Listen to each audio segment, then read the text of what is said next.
Statements are second class, but questions are critical. An example of this came from the Newlywed Game. Bob asked, "Where was the last place you and your husband made whoopie?" And the wife contestant's answer was, "In the butt, Bob." And that is the power of a question.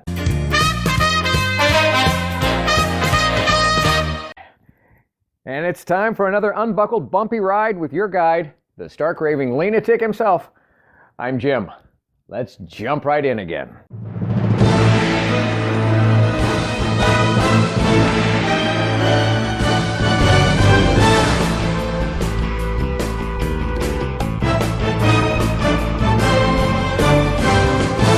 Welcome to my podcast based on my brand new book, available on Amazon, Live Life Lean, L-E-A-N. It's a year-long guide to gratitude and our daily grind. The book that combines some timeless wisdom from a whole lot of the world's wiser people with the reflections, reactions, and wisecracks of the guide's author, me. And it guides you, the reader, through the simplest system for a happy, healthy, authentic, and genuinely grateful everyday experience. I urge you to get the book. Of course I do. I wrote it. It's either at Amazon or at my website, ampurage.com. A-M-M-P-U-R-A-G-E. But even without it, let's make next week better than last, our next year better than the past, and get started now with today's episode of Questions. Well, let's start off with statements being second class. Why do we let statements sway us so? I mean, they really have no power. They have no more power than the moment that we choose to accept them or dismiss them. You know, people will say things like, "You are or you aren't. You can or you can't. You are right or wrong," or "it is right or wrong."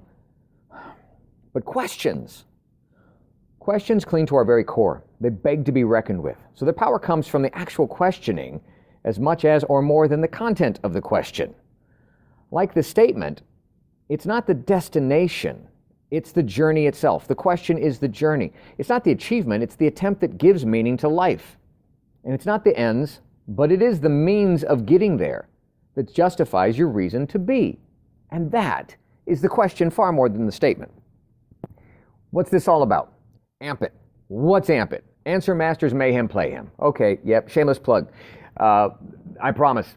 A few seconds here talking about the game. From that point on, the power of questions. Amp it.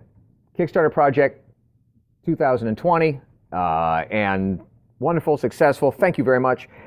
But the thing is, it's more than, and it really is, and people who've played it know this, it is more than just a board game. It's more than just a dice game. It's more than just a cards game. It's really all about cards that question what you think you know about you, or what others do. Okay? What do I mean? Well, I came up with over 1,500 questions, okay? All of which are multiple choice. And obviously, those who play the game, they understand that there's, it's one part getting to know yourself, one part seeing how much anybody else knows about you, but it's really also about how honest you want to be in answering some of these questions. Some of them are tough. They're only as uncomfortable, though, as we make them, okay? It's amazing, though, how what Amp It does is it unleashes the power of the human mind when interacting with a question. What do I mean?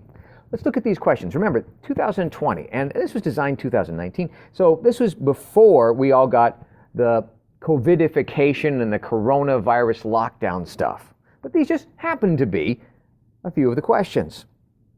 Question: over this last year, which does it feel like you've grown more of? Wiser, stronger, older, tired, and weary. And we've all experienced corona, and we've all experienced COVID, we've all experienced lockdown, we've all experienced pandemic. But over the last year, which does it feel like you've grown more of? Wiser, stronger, older, tired, and weary. It'd be so easy. When somebody talks about, man, this year's been so hard, yeah, this year's been so much, this year's been so much that, so much this, so much that type of thing. And it'd be so easy with a statement to just, okay, well, we'll kind of go along with it. Now, how much power is there in just going along with it? Another question. In 40 years, which of these will people be most deeply nostalgic for? Freedom of thought or expression, competition, family, touch. In 40 years, which of these will people be most deeply nostalgic for? Freedom of thought and expression, competition, family, touch. Honestly, I'll tell you, when I wrote that question, probably what was going through my mind was a little bit of my more conservative thought, people being nostalgic for competition. There's probably people at that time talking about, participation trophies and stuff. I know I also thought about freedom of thought and expression and, censorship issues and all this other stuff that you hear in the news. But now that we've had COVID, now that we've had, the pandemic, how many of us look and go, wow, I had no idea how deeply nostalgic I would be for touch, through our masks and our gloves and 6 feet of separation. That's not 6 degrees of separation, Kevin Bacon. Another question, again from Ampit. If you could only achieve one thing by actually selling your soul to the devil, which of these might you choose? Enough money for your next 2 generations? Bring another soul back to life? World peace as long as you live? Revenge. If you could achieve one thing by actually selling your soul to the devil, which of these might you choose? Enough money for your next 2 generations? Bringing another soul back to life? World peace as long as you live? Or revenge? I've actually had people who said, I never would. And then I know that same person has had their life forever changed by Corona and COVID. And I wonder if their answer is a little different now. Another question. If you could choose your dreams, which would you prefer to dream about? What has happened? What has not happened? What requires interpretation? Or what clearly inspires you? Y'all remember that was one of the symptoms. COVID dreams. Ooh, those were vivid. Okay? And finally, this is actually the question on the back of the deck of cards. In anatomy, the thigh bone is the strongest. But what's your main personality bone? Wishbone? Backbone? Funny bone? Or lazy bone? This is a little message to my wife. Hon, we've had this conversation. You know which one I thought was yours. But I would not be surprised if you have a new wishbone that's the strongest. See, the thing about the Ampit game and all of its 1,500 questions I created is that because of the rules of play in the game, every question is multiple choice. It's 1 out of 4. It's a 1 out of 4 chance thing, okay? You got to guess it, they got to guess it. We'll get into the rules another time. So these questions are fun and they're awesome and all, but they're far from their potential power because there's only one most powerful question, and it's nothing that's in my game. It's either a yes or a no. It's either black or white. It's either off or on. And yet it covers literally every possible interaction, interruption, and intercourse that we can come across. Drum roll. So what is the most valuable question? The most valuable question of all is it true? Well, is that really the most valuable question of all you're asking? I mean, is it true that it is the question that's most valuable? Is it truly the most valuable question? Well, just the fact that you're countering my statement with that question proves it. Now get good at pausing when presented with prickly, powerful, poking statements, and give yourself the space to fight for what you believe in, and at the same time embrace what you're being given by just asking, is it true? Let the power of that question work inside your brain. Let it reinforce the strength that you have to not be guided or goaded by statements that you kind of knee-jerk react to. Instead, let that question reinforce and support you, not because that it has power over someone else's choiced words, okay, but because you've already challenged yourself from within and you've listened for the answer, the common sense that's attached to it, the reason why you do or don't believe something specific. Is it true? By the way, you want to know how powerful questions actually are? And I've said this before. Remember in the Garden of Eden, the serpent, the representative, Satan, deceived humans with a question, and it was a question that God used to retrieve those very same humans. Satan deceived, God retrieved. What was the question that was used to deceive us? It started out with the implication of, is it true? Now see, old Snakeface, his question was cleverly crafted. It was one that was implied, is it true? But it was worded in a way to kind of mislead. Look it up. It kind of makes sense that the master of lies would know how to phrase a question to get us to just drop everything, including our guard and our trust in God. And that would get us to be so misled. That's the power.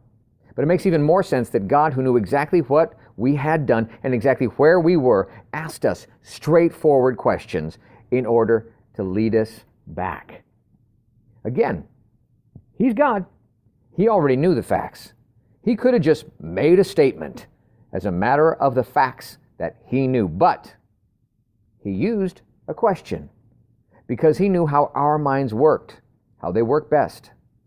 And it is working best when we value the power of first-class questions over second-class statements. So what do you think about that? Really? That's what you think, huh? Is that true? And now, more words of wisdom to wow your socks off from the Live Life Lean Guide itself. Entry number 187. Education makes a greater difference between man and man than nature has made between man and brute. John Adams. And the guide's point of view on this? Be careful here. There are those who see themselves as so educated that they are superior in the same way that man sees animals as inferior. In knowledge, perhaps, but in God's eyes, perception. Thank you for listening. I hope you're enjoying your copy of the Live Life Lean, LEAN guide, enjoying it almost as much as I did creating it. And if you don't have a copy yet, go on over to amperage.com or Amazon and get started today experiencing the amazing power of knowing every day is literally yours to be grateful about, and you need never feel unfulfilled again. I'm Jim Hall, and until next time, good health, God bless, and now go get a little dirty learning something new, earning what's not given to you, adding to this crazy world that we share, and navigating your way to something new and next.